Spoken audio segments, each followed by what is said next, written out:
अब आपको दिखाता हूं पुण्यात्माओं, परमपिता परमेश्वर सतगुरु रामपाल जी भगवान का वो अनमोल सत्संग 2 मिनट का। ये सत्संग इस पूरे के पूरे मैनेजमेंट के सिस्टम को फेल कर देगा कि भगवान हमारे से क्या उम्मीद लगा के बैठे हैं। सतगुरु रामपाल जी भगवान अपने बच्चों से क्या उम्मीद लगा के बैठे हैं। और ये नालायक बेबुद्धि के इंसान, मैनेजमेंट वाले, गुरुदेव का कलयुगी परिवार, पूरा का पूरा बेड़ा गर्क। इस परमात्मा का पूरा नाम मिट्टी में मिलाया जा रहा है। इस परमात्माओं को बाकी राजनीतिक संतों की श्रेणी में लाके खड़ा किया जा रहा है। राम रहीम की तरह इन आश्रमों को राजनीति का अड्डा बनाया जा रहा है, वोट बैंक बनाया जा रहा है। इन राजनेताओं के तलवे चाट चाट के जबरदस्ती उन अनुपदेशियों को भंडारे की आड़ में अपने आश्रमों में बुलाने के लिए। और आपको बताता हूं इनका मकसद क्या है। कोई भी व्यक्ति ऐसे फालतू में इन नेताओं को अपने आश्रम में नहीं बुलाता, उसका स्वार्थ होता है। और सतलोक आश्रम मैनेजमेंट हरियाणा का स्वार्थ क्या आपको पता है? इन आश्रमों को यथावत रखना, इन आश्रमों का संचालन ऐसे ही चलता रहे, किसी भी प्रकार की कोई बाधा उत्पन्न ना हो। कोई छोटा मोटा मुकदमा हो जाए, आश्रम में कोई मर जाए भगत, उसके परिवार वाले मुकदमा कर दें तो कल को पुलिस आके खड़ी ना हो जाए, पुलिस का दबाव ज्यादा ना हो। और किसी प्रकार की कोई घटना हो जाए तो प्रशासन का दबाव इन आश्रमों के ऊपर ना पड़े और इनका धंधा ऐसे चलता रहे। इसलिए ये लोग इन राजनेताओं को बुला रहे हैं इस धर्म यज्ञ की आड़ में। क्योंकि पुण्यात्माओं, मान लीजिए जिस क्षेत्र में आश्रम है, यदि उस क्षेत्र का कोई एक विधायक, कोई एक मंत्री, कोई एक एमएलए, या मान लीजिए 5-10 ऐसे अधिकारी या मंत्री या आईएएस अधिकारी या जिला कलेक्टर, क्योंकि तो फोर्स कर रहे हैं, पैर पकड़ रहे हैं जा जाके, साहब आपको आना ही पड़ेगा साहब। और 2-4 इस प्रकार के मंत्री अधिकारी यदि उस दिन उस आश्रम में आते हैं तो जाहिर सी बात है उस एरिया का जो पुलिस स्टेशन है, उस एरिया का जो पुलिस स्टेशन है, उसको सूचना दी जाती है कि फलाने विधायक साहब आ रहे हैं, फलाने मंत्री जी उस आश्रम में आ रहे हैं। तो पुलिस क्या करेगी? वहां की पूरा पुलिस प्रशासन उस आश्रम में आ जाएगी सिक्योरिटी के लिए कि मंत्री जी आ रहे हैं। अब एक जिला कलेक्टर यदि उस आश्रम में आएगा तो उस जिले की पूरी जो पुलिस है वो तो उस जिला कलेक्टर के अधीन है।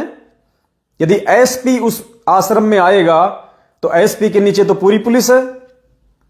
तो पूरा प्रशासन उस आश्रम के क्षेत्र का वहां आश्रम के वहां आ जाएगा सिक्योरिटी के लिए। और मैनेजमेंट यही चाहता है, मैनेजमेंट यही चाहता है अपने आश्रमों को चलाने के लिए कि ये मंत्री यहां आवे, ये कलेक्टर साहब यहां आवे, ये एसपी साहब हमारे भंडारे में आवे, तो वहां का लोकल जो पुलिस थाना है वो भी आए और आने वाले समय में उस आश्रम की एक इमेज बन जाए उस प्रशासन के सामने, उस थाने के सामने। ये साहब इनके आश्रम में तो बड़े बड़े अधिकारी आते हैं साहब, अरे साहब एसपी साहब भी आए। अब उस थानेदार को क्या पता कि ये तो एक दिन के मेहमान थे, खाली इनकी कोई जानकारी नहीं है। अब वो थानेदार तो ये सोचेगा इन आश्रम वालों के मंत्री साहब से बहुत गहरे संबंध है। थानेदार तो ये सोचेगा कि एसपी साहब से भाई इस आश्रम के संचालक के तो अच्छे संबंध है, भाई एसपी साहब और भंडारा में यहां आए। तो वो पुलिस प्रशासन उस आश्रम को छोटी छोटी बातों के लिए परेशान नहीं करेगा। वो पुलिस प्रशासन उस आश्रम पे उन छोटी छोटी घटनाओं को लेकर ध्यान नहीं देगा। और कभी यदि ऐसी कोई बात हो गई तो वो पुलिस प्रशासन, वहां का जो क्षेत्र अधिकारी है, जो थाना अधिकारी है, उसके दिमाग में ये बात रहेगी कि इस आश्रम के जो मुखिया लोग हैं उनकी प्रशासन में बहुत गहरी पैठ है, उनकी ऊपर तक जांच है, उनकी पहचान है। यही सबसे बड़ा स्वार्थ है इस मैनेजमेंट का, इन अधिकारियों को, इन नेताओं को, इन आईएएस अधिकारियों को इनके पैर पकड़ पकड़ के, निमंत्रण दे दे के, विशेष आग्रह कर करके, हाथ जोड़ जोड़ के, परमात्मा के वचन को तोड़ के अपने धार्मिक धंधे के लिए इन आश्रमों में खींच के लाना। अरे वो जिला कलेक्टर आश्रम में आएगा और वो जूते नहीं उतारेगा और वो हर जगह घूमेगा जहां भगत दंडोत करते हैं। क्या कर लोगे तुम? कर दो उसको मना। मना तो ये कर ही नहीं सकते क्योंकि इनका स्वार्थ है। पुण्यात्माओं, ऐसे इस परमात्मा का नाम और इस परमात्मा का ज्ञान ये मिट्टी में मिलाया जा रहा है।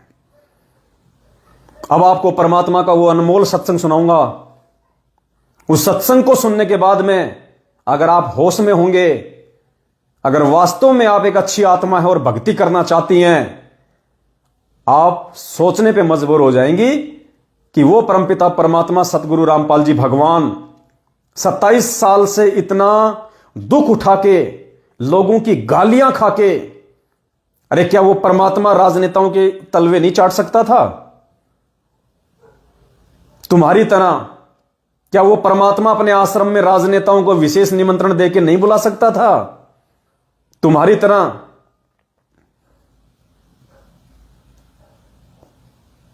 करोथा का मुकदमा चल रहा था, बरवाड़ा में मुकदमा चल रहा था, क्या परमात्मा नहीं बुला सकते थे आसपास के मंत्रियों को, विधायकों को, यह सोच के कि ये मंत्री विधायक यहां आएंगे तो हमारे मुकदमे ठंडे हो जाएंगे, प्रशासन में हमारी पैठ हो जाएगी, लोग हमें परेशान नहीं करेंगे, दुखी नहीं करेंगे।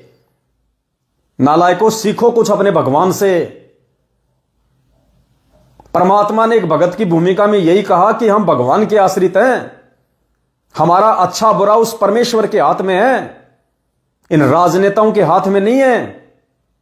5 साल बाद इनका खुद का ठिकाना नहीं होता। उस भगवान ने कभी भी तुम्हारी तरह ड्रामेबाजी नहीं करी। 27 साल में गांव के सरपंच को भी नहीं बुलाया कि आ जा भंडारे में। परमात्मा ने कहा अगर आश्रम में आना है तो एक भगत की तरह आना होगा। सत्संग सुन बैठ के, समझ में आ जाए तो नाम ले, और एक व्यक्ति बनके, आम व्यक्ति बनके वो विधायक आएगा, वो 2 घंटा सत्संग सुनेगा आगे बैठ के। कोई माइका लाल जिला कलेक्टर को 1 घंटा बैठा के भक्तों के साथ नीचे जूते चप्पल निकलवा के नीचे मैट के ऊपर बैठा के मुझे सत्संग सुन के दिखा दे वहां पे। वो विधायक को 1 घंटे नीचे बैठा के, अरे ये तो मान बड़ाई के गोले होते हैं, गोले। जिला कलेक्टर, आईएएस, आईपीएस अधिकारी, पार्षद, एमएलए, ये तो मान बड़ाई के गोले हैं। ये तो अपने सफेद कुर्ते पे क्रीज भी नहीं पड़ने देते नीचे बैठ के। तुम उनको मुझे बाकी संगत के साथ में वहां पे बैठ के दिखा दो कि भैया 2 घंटे गुरु जी का सत्संग सुन, उसके बाद में भंडारा होगा। और अब देखना ये क्या करेंगे। जैसे वो विधायक या मंत्री या जिला कलेक्टर अंदर आएगा, सब पानी पानी, सब ठंडा लाऊं, गर्म लाऊं, सब। अरे साहब ये देसी घी की मिठाई साहब स्पेशली आपके लिए बाहर से मंगवाई सर क्या लोगे सर? समोसे, कचौरे। ये यूं करेंगे, नीचे हाथ देंगे, उनके नीचे हाथ देंगे, अपने आश्रमों को सुरक्षित रखने के लिए नीचे हाथ देंगे उनके। ये हाल है इनका। पुण्यात्मा बेड़ा गर्क कर रहे हैं, बेड़ा गर्क संगत का, बिल्कुल बेड़ा गर्क।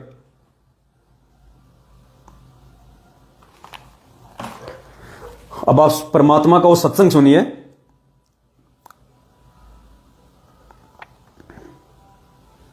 अमेरिका की न्यू जर्सी की रहने वाली फ्लोरेंस एक भविष्यवक्ता थी। उसने जो भविष्यवाणी की थी, उस भविष्यवाणी को आधार बना के परमात्मा ने सन 2013 में सत्संग किया था। और क्या कहा परमात्मा ने इस सत्संग में? पुण्यात्माओं, कान खोल के सुनना इस 1 मिनट के सत्संग को, कान खोल के। इस सत्संग में परमात्मा कह रहे हैं उस भविष्यवाणी के अनुसार कि उस सायरन के भगत, उस परम संत के भगत इन राजनेताओं के ऊपर, इन चांडाल चौकड़ियों के ऊपर, इनको चांडाल चौकड़ी कहा है, जिनको ये हाथ पकड़ पकड़ के ला रहे हैं लड्डू जलेबी खिलाने के लिए, इनको चांडाल चौकड़ी। परमात्मा कह रहे हैं उस भविष्यवाणी को आधार बना के कि ये जो राजनेता है ना, उस संत के भगत, इनके ऊपर अंकुश लगा देंगे कि बहुत दिन तुमने बकवाद कर ली, अब चुपचाप बैठ जाओ या सही दिशा में चलो। पहले सत्संग सुनिए परमात्मा का। वह संत अपनी कल्याणकारी विचारधारा तथा अपने सच चरित्र प्रबल अनुयायियों की शक्ति से संपूर्ण विश्व में नए ज्ञान का प्रकाश फैला रहे हैं। वह संत अपनी शक्ति निरंतर बढ़ा रहे हैं। उनमें इतनी शक्ति है कि वह प्राकृतिक परिवर्तन भी कर सकते हैं।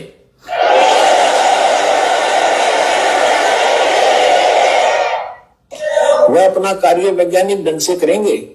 उनकी कृपा और प्रयत्न से मानवीय सभ्यता में नई जागृति आएगी। विश्व के समस्त जनसमूह में नई चेतना का संचार होगा। लोक शक्ति का एक नया रूप उभर कर सामने आएगा, जो सत्ताधारियों की मनमानियों पर अंकुश लगा देगा। जो राजा लोग अपनी मनमानी बकवाद करते हैं, उस संत के अनुयायी उनको विवश कर देंगे कि बंदे बनकर रहो, बकवाद बहुत दिन कर ली तुमने। विश्व के समस्त जनशक्ति क्या कह रहे हैं परमात्मा? जो सत्ताधारी, जो राजनेता हैं, उनके ऊपर उस संत के भगत, उस संत के अनुयायी पाबंदी लगा देंगे कि बंदे बन के रहो, सही इंसान बन के रहो, बहुत दिन तुमने बकवाद कर ली। और ये क्या कर रहे हैं पुण्यात्माओं? ये क्या कर रहे हैं? उन्हीं राजनेताओं के तलवे चाट रहे हैं। अपने आश्रमों को चलाने के लिए, अपने धंधे को चलाने के लिए उन नेताओं की आड़ में प्रशासन पे दबाव बनाना चाहते हैं। उन नेताओं के आगे पीछे फिर रहे हैं। उन सत्ताधारी लोगों के आगे हाथ जोड़ जोड़ के, आओ साहब, आओ जी, एक बार आओ जी, जवाई जी पावना। परमात्मा के सत्संग के विपरीत कर रहे हैं। तो पुण्यात्माओं, वो अनुयायी जिनके विषय में परमात्मा संकेत कर रहे हैं कि आने वाले समय में इन राजनेताओं के ऊपर अंकुश लगा देंगे कि बंदे बन के रहो, बंदे, तुमने बहुत दिन बकवाद कर ली है, समाज की ऐसी की तैसी करके रख दी तुम लोगों ने अपने स्वार्थों के लिए। 1 करोड़ की स्कीम आती है तो तुम उसका 20% खा जाते हो, तुम उसका 25% खा जाते हो। जनता तक वो पैसा नहीं पहुंच पाता है। इतनी भ्रष्टाचारी तुम लोगों ने कर ली, मिलावट और काला बाजारी तुम लोगों ने कर ली। अब नहीं चलेगी तुम्हारी ये मनमानियां। वो अनुयायी कौन है पुण्यात्मा? वो अनुयायी साध संगति से जुड़े हुए भाई बहन होंगे, क्योंकि ये मैनेजमेंट वाले तो परमात्मा के सत्संग के विपरीत उनके तलवे चाट रहे हैं, उनकी हर बात को मान रहे हैं। ये तो वो आश्रम में शराब पी के आएंगे तो उनको एंट्री देंगे। ये वो सिगरेट की डब्बी जेब में डाल के लाएगा। इनकी औकात नहीं है कि उसको मना कर दिया जाए। मना वो करता है जो सच्चा होता है। मना वो करता है जो अपने गुरुजी के वचन पे चलता है। मना वो करता है जिसको कोई भय नहीं होता। मना वो करता है जिसका किसी राजनेता से कोई स्वार्थ नहीं होता है। इनका तो सबसे बड़ा स्वार्थ है इन राजनेताओं को आश्रम में बुलाना। ये क्या विरोध करेंगे इन नेताओं का? ये क्या विरोध करेंगे इन सत्ताधारियों का जो खुद इनके पैरों में पड़े हुए हैं? एक बार फिर से सुन लेना, ये परमात्मा के वचन है पुण्यात्माओं। सत्संग से ही निर्णय होगा। अगर आपने भक्ति करनी है, भगत बनना है, सही और गलत का निर्णय करना है, तो दुनिया का कोई जज आपको आध्यात्मिक निर्णय करके नहीं देगा। ये परमात्मा के सत्संग सबसे बड़े जज हैं। इसीलिए परमात्मा ने कहा था कि अरबों में कोई हंस हमारा होई रे, खोकापुर में काग मिले दिन दोई रे। ये वो काग हैं, सतलोक आश्रम मैनेजमेंट हरियाणा वाले, वो काग हैं, वो कव्वे जो इन राजनेताओं के तलवे चाट रहे हैं। भंडारे की आड़ में इनको बुला रहे हैं। अरे भंडारा भक्तों के लिए होता है। भंडारा किसी गरीब को कराते तुमने कितने भिखारियों को निमंत्रण दिए जा जाके। अरे ये राजनेता तो रोज तुम तो लड्डू जलेबी खिलाओगे, ये तो बर्फी और कलाकंद, काजू कतली, बादाम कतली खा खा के सोते हैं। ये तुम्हारे लाडू जलेबी खा के क्या वो हो जाएंगे। अरे भंडारा किसी भिखारी को कराया जाता है, भंडारा उसको कराया जाता है जिसको भूख होती है। तुमने रेड लाइटों पे जा जाके, तुमने शहर में जा जाके तुमने कितने भिखारियों को तुमने निमंत्रण पत्र दिए? अरे तुमने किसी भिखारी को निमंत्रण पत्र दिया क्या कि भाई साहब तू बहुत भूखा है, 3 दिन हमारे आश्रम में आ जा, बढ़िया लड्डू जलेबी खाएगा, हैं परमात्मा का ज्ञान सुनना वहां पे? एक भी भिखारी को तुमने निमंत्रण पत्र दिया क्या? क्योंकि तुम्हारी जितनी भी फोटो सोशल मीडिया पे वायरल हुई है, उन राजनेताओं के आगे हाथ जोड़ते हुए उनको निमंत्रण देके यूं, ये आएंगे साहब, ये आएंगे साहब। एक भी भिखारी को तुमने निमंत्रण पत्र दिया क्या? वास्तव में जिसको भंडारी की जरूरत है, अरे वो भूखी आत्मा भंडारा करती, उसकी आत्मा तृप्त होती, वो आशीष देती। और ये क्या करेंगे? लड्डू जलेबी तो इन राजनेताओं के नौकर भी नहीं खाते, इनके कुत्ते भी नहीं खाते, इन राजनेताओं के कुत्ते भी नहीं खाते लड्डू जलेबी, वो भी काजू कतली खाते हैं। ये तुम्हारे लड्डू जलेबी खाने आएंगे? ये इतने मूर्ख हैं क्या जो तुमने समझ रखा है? इनके घर पे रोज लोग पैकेट ले लेके आते हैं जिनको अपने काम करवाने होते हैं। रोज लोग बादाम, मेवे, काजू, किशमिश पैक कर करके लाते हैं, डब्बे 2-2 किलो के, 3-3 किलो के। इनके घर पे लाइन लगी रहती है सुबह जब ये उठते हैं, उससे पहले जब 20 आदमी अपनी फरियाद लेके आते हैं। कोई कॉन्ट्रैक्टर अपना कॉन्ट्रैक्टर लेके आता है, किसी ने अपना काम करवाना होता है ना, वो मिठाई लेके आता है इनके घर पे रोज। तुम्हारे लड्डू जलेबी खाने आएंगे ये नालायकों। कोई ऐसा प्रचार करते कि साहब विदेशी ब्रांड, अरे साहब विदेश, सपना चौधरी आ रही है साहब, सपना चौधरी, अरे साहब अमेरिका से स्पेशल विस्की मंगाई है। अरे कोई ऐसा ड्रामा करते तो हो सकता है कोई भूला भटका भी जाता।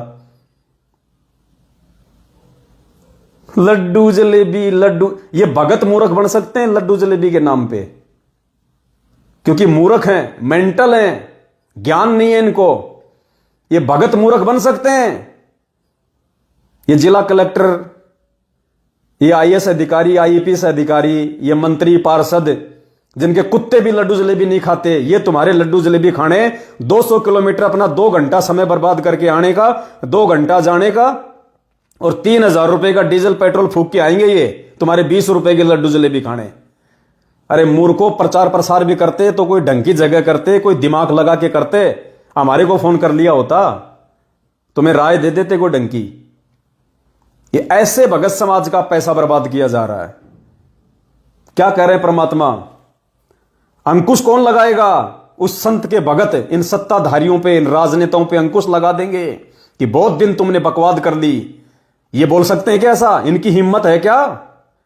इनकी हिम्मत है?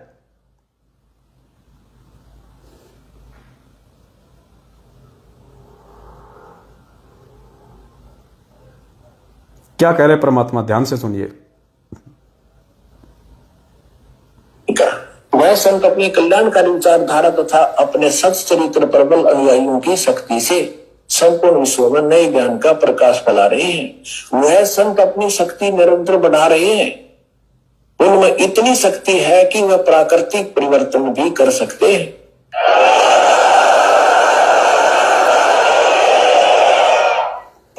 वह अपना कार्य वैज्ञानिक ढंग से करेंगे।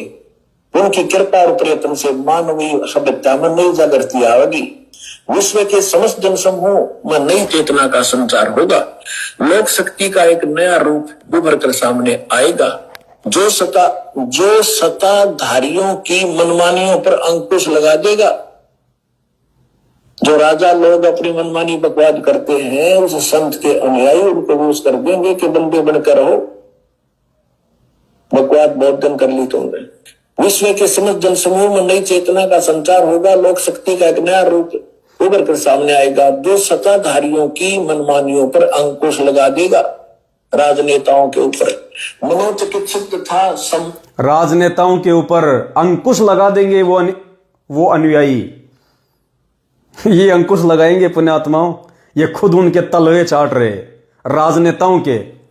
और ये कोई पहली बार थोड़ी चाट रहे तलवे, इनके तो आदत है। लगता पिछले जन्म में कुत्ते थे ये मैनेजमेंट वाले, ये गुरुजी का परिवार, ये कोऑर्डिनेटर लगता पिछले जन्म में कुत्ते थे। इनकी आदत है तलवा चाटने की। ये देखिए एक वीडियो 2-3 साल पुराना, इनके तलवे चाटने की खानदानी आदत है इनकी। मध्य प्रदेश के भोपाल में जिस समय कांग्रेस और बीजेपी के चुनाव थे, वहां का स्टेट कोऑर्डिनेटर विष्णु साहू 100-200 भक्तों को इकट्ठा करके एक हॉल में, और एपी सिंह वकील, अब तो उसको हटा दिया गया है, एपी सिंह वकील को बुला के, क्योंकि एपी सिंह वकील का जानकार था दिग्विजय सिंह, कांग्रेसी नेता दिग्विजय सिंह। दिग्विजय सिंह को बुलाया गया वहां पे, नेता को, और मूर्ख भक्तों को इकट्ठा कर लिया गया 200-300 को। एपी सिंह है और स्टेट कोऑर्डिनेटर विष्णु साहू। और देखना यहां क्या कहा जा रहा है, उन 200 भक्तों के सामने, उन मूर्खों के टोल के सामने, और एपी सिंह दिग्विजय सिंह को कह रहा है कि ये आपके पोलिंग एजेंट है, पोलिंग एजेंट, ये आपके पोलिंग एजेंट, आपके दलाल, आपके दल्ले। और वो मूर्खों के टोल सुन रहे हैं सामने, बोल नहीं रहा, कोई सवाल नहीं कर रहा कि तूने हमारे को राजनेताओं का एजेंट कैसे बता दिया। एक की भी हिजड़े की हिम्मत नहीं हुई, एक की भी। अब मैं जब इस प्रकार के शब्द बोलता हूं ना, ये हिजड़े, कुत्ते, मूर्ख, कई लोगों को मिर्ची लगती है। किन लोगों को? जो मेरे साथ में रह चुके हैं। परमात्मा कहते हैं जेता मीठा बोल ही तेता संत ना होए, और खरी खरी बाता कहे संत कावे सोए। किस बात का डर है भाई? मालिक कहते हैं, परमेश्वर की एक वाणी है, निंदा के ऊपर दास के दिमाग से निकल गई है। जैसे को तैसा कहे सो तो निंदा नाही, साचा शब्द कबीर का प्रकट किया जगमाही, और जैसे को तैसा कहे सो तो निंदा नाही। परमात्मा कहते हैं चोर को चोर, मानसिक गुलाम को हिजड़ा, तलवे चाटने वाले को कुत्ता। जैसे परमात्मा ने आर्य समाजी महर्षि दयानंद को क्या कहा था? नशेड़ी। क्यों कहा था नशेड़ी? क्योंकि वो नशा करता था। उससे भी बहुत सारे लोगों को ऑब्जेक्शन है कि इतने महान संत को नशेड़ी क्यों कहता है। जिनको ऑब्जेक्शन है उनको ज्ञान नहीं है। यहां परमात्मा ने हमारे को यह ज्ञान किसी के तलवे चाटने के लिए नहीं दिया है कुत्तों की तरह। परमात्मा ने ज्ञान दिया अपने आत्म कल्याण के लिए, और सच को सच और गलत को गलत कहने के लिए। और मालिक ने कहा कि विदुर के जैसे बनो, विदुर के जैसे। अगर पंचायत में बैठे हो तो सच को सही कहो और गलत को गलत कहो, वरना वहां से उठ के चले जाओ। तो वो मूर्खों का टोल 200 भक्तों का वहां पे बैठा हुआ, और वो एपी सिंह वकील सबके सामने कह रहा है। वो दिग्विजय सिंह बोला मुझे तो पता नहीं था संत रामपाल जी के इतने भगत हैं। तो एपी सिंह कह रहा साहब ये तो खाली आपके पोलिंग एजेंट है, पोलिंग एजेंट, ये तो आपके दलाल हैं, दलाल, दल्ले। सुनिए, मैं नहीं कह रहा, मैं वही कहता हूं जो है, अपनी तरफ से नहीं कह रहा दास। सुनिएगा और विचार करना, नालायकों कौन सी दिशा में जा रहे हो तुम। भगवान तुम्हें गटर से निकाल के बाहर लाया और तुम वापस इन कुछ मंदबुद्धि लोगों के कहने पे तुम गटर में गिर रहे हो। यह समय नहीं आएगा बार बार। आदरणीय एपी सिंह जी, आदरणीय विष्णुदास जी, हमारे रामपाल जी महाराज के सभी आदरणीय अनुयायी भाई और बहनों, सबसे पहले तो माफी चाहता हूं देर से आए, लेकिन आप जानते हैं नेताओं के सुबह टाइम पर निकलते हैं कि धीरे धीरे धीरे धीरे विलंब होता चला जाता है। हर आदमी चाहता है कि माफी करो, माफी करो। रामपाल जी महाराज के इतने शिष्य होंगे मुझे तो अंदाजा नहीं। पदाधिकारी आपके पोलिंग पे एजेंट है, ये पोलिंग एजेंट, पोलिंग एजेंट चाहिए, हमें कुछ भी नहीं चाहिए। हमारी आंख सिर्फ संसद में रख देना, लगाएंगे सब पैसा हम लगाएंगे।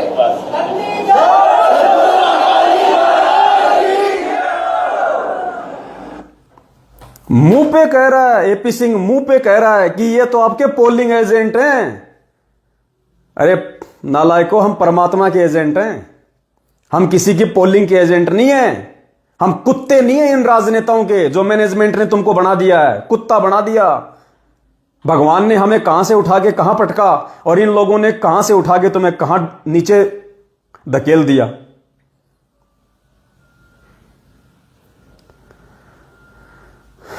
पुण्यात्माओं,